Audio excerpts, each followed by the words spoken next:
Yo, what's up guys? So ngayon maglalaro kami ng Dead Rails. Kasama ko pala dito si Raj at si Abdul. So ano pang hinihintay natin? Let's go! So ayan, nandito na kami guys. And if you're a normal player who plays this game, syempre yung uunahin mo ay Cole.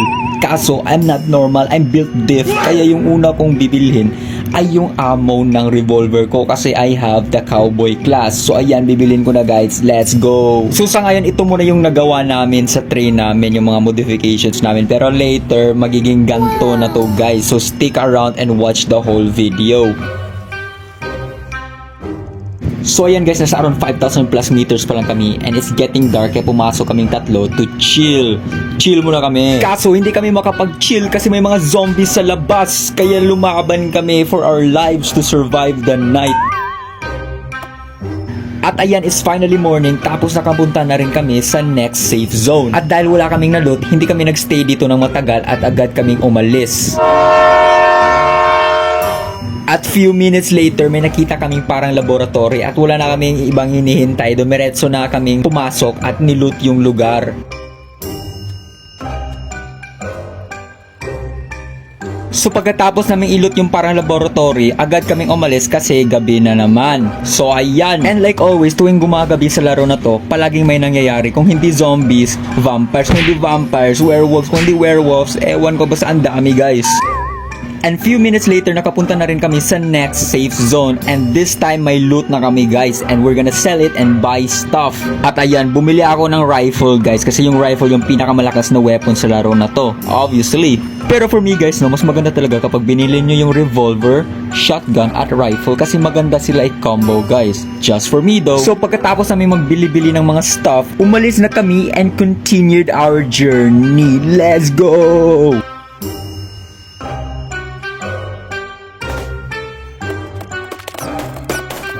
So dito guys, pumunta ako sa pinakalikod ng train kasi gusto ko sana mag-loot ng mga cowboy kasi malaki yung bounty nila kapag inilagay ko sila dun sa sheriff office or something. Tapos pagkuha ko, nahulog ako, tapos may mga zombies pala at bumalik ako kaso merong nakapunta sa itaas at kinakagat ako at hindi ko namalayan, wala na pala akong ammo at ako'y kinagat at dun ako namatay. Aray, at nahulog pa ako. O yun, patay na. Mabuti na lang nandyan si Abdul para i-rescue ako. Let's go! At dahil ni-rescue ako ni Abdul, our journey continued. Tapos few minutes later, nakapunta kami dito sa parang town at nagipagbakbakan kami. So ayun guys, naubos na namin lahat ng mga zombies dito sa parang town at next pumasok kami sa bank para kunin yung mga loot dyan. Ngunit gabi na pala at meron na palang mga zombies sa labas na nagsuspawn. At kaya trinay namin kunin yung mga loot sa loob para i-barricade yung doors para wala makapasok. Pero may nakapasok na isa. Kaya lumaban ako at ayun, napatay ko rin siya. Tapos after nun, nalagay na pala ni Abdul yung password sa bank. Kaya ayun, niloot namin lahat ng nasa loob. At ang dami mga gold, silver, ching ching chigiri ching ching.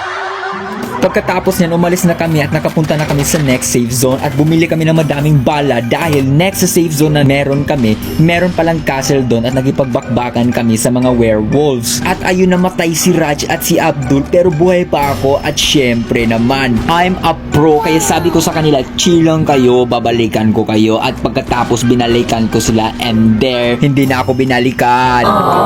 Charot. Pagkatapos niyan, na-rescue ko din sila at pagkatapos nun, niloot na namin yung castle.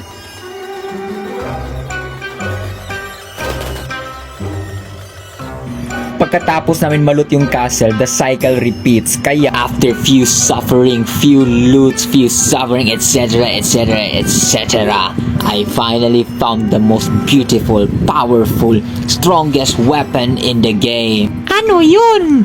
The holy water. Kaya kinuha ko lahat ng holy water at nilagay ko sa inventory ko at dun ko nagustuhan yung weapon na to guys kasi ang lakas, may lightning strike pang effect. Ang ganda talaga guys. Here's a clip of me using the holy water.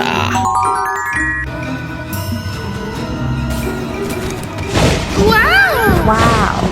O diba guys, ang lakas. So moving on, meron na naman kaming tao na nakita at syempre niloot namin. At meron na naman kaming bank na nakita at ni-rob namin. Ito na ata yung pang third na bank na na-rob namin. Wow. Dahil sa dami na naming na-loot na mga town at na-rob na bank, ganto na kami kayaman guys. Pero mas mayaman pa kami mamaya. Kaya make sure to keep watching guys. Ayun, few minutes later guys, meron kaming nakita parang abandoned town na merong mine sa likod. Pagpunta namin dun, ilulot sana namin yung mga structures. Kaso walang laman guys. Pero merong mine sa likod and we checked it out. Kaso guys, pumasok kami dun sa mine na paggabi na, which is a bad idea kasi ang dark sa mine. Pero we went in anyways. Pagpasok namin at first, ang easy pa lang ng mga mobs. Pero biglang nag-spawn yung zombie na may dynamite. Pagkatapos no, nawala yung ilaw dahil nawala rin si Abdul. Si Abdul lang kasi yung may helmet na may ilaw pero nawala siya. Kaya ang dark guys, wala akong nakita. Pero later on, nakita ko rin si Abdul at ayun siya, tinulungan niya ako patayin yung mga skeleton. So pagkatapos niyan guys, habang nag-explore kami, meron kaming nakita na room at ang daming loot. Merong gold, merong silver at meron din tong green mask na ang tawag ay strange mask. At nung palabas na kami sa room na to guys, merong dalawang werewolf na nag-spawn at hinabol si Abdul kaya tinulungan ko siya pero namatay siya at ako na naman yung hinabol ng mga werewolf at namatay din ako guys. Mabuti na lang guys, nandito si Raj at ni-rescue niya kami. Let's go! Pag-revive niya sa akin guys, na-realize ko na hindi ko na pala makuha yung mga gamit ko kasi nag-glitch sa kabilang side ng wall. Oh no! Ilang beses ko na inikot yung mine guys, hindi ko talaga makuha yung gamit ko kaya umalis na lang kami. Pagkatapos nun guys, naglulut-lut na lang kami hanggang makapunta kami sa pinaka-last na safe zone. As you can see guys, ang yaman na namin dito guys. Tapos nandito na kami sa pinaka-last na safe zone. At dito namin ginamit lahat ng gold namin, silver namin, lahat ng mga loot namin para makabili kami ng mga magagandang mga weapon. Kasi guys, dun sa pinaka-last madaming mga kalaban. Pagkatapos namin mag-prepare guys, dumiretso na kami. At dito na guys, dito na malalaman.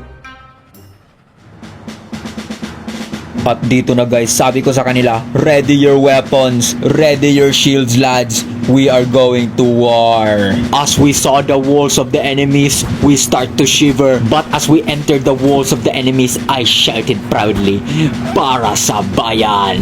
And I got out of my horse and that's where I got shot.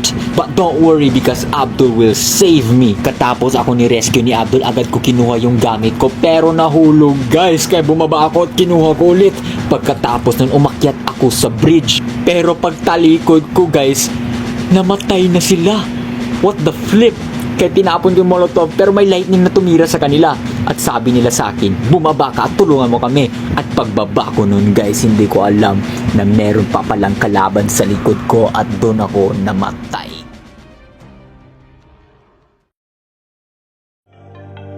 Thank you guys so much for watching. If you guys enjoyed this video, make sure to like, share, and subscribe. That's all. Bye!